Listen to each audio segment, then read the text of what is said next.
we'll guide you through how to check if drivers are up to date in Windows 11 and 10. Just go and right-click on the Start menu icon and select Device Manager from the list. To check for updates, we have to manually select our driver. Let's say we want to update our network drivers, then go and extend network adapters and select the driver. Now you can either click on this icon or just right-click on your preferred driver and select Update Driver. A new pop-up window will appear.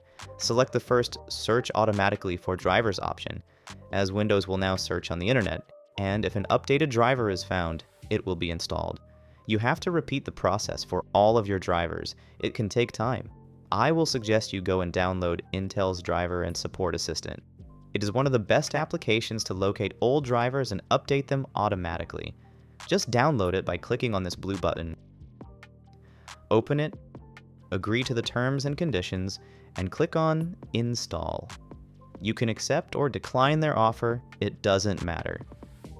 Now after installation is complete, launch the application.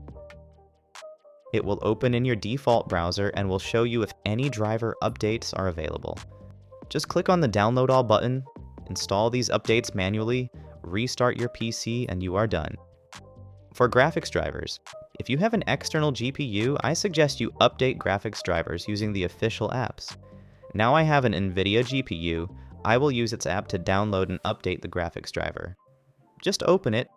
Now from the left panel, select Drivers. If an update is available, you have to click on this download button. If it isn't, you can click on this icon to check for updates. After downloading and installation, just restart your PC.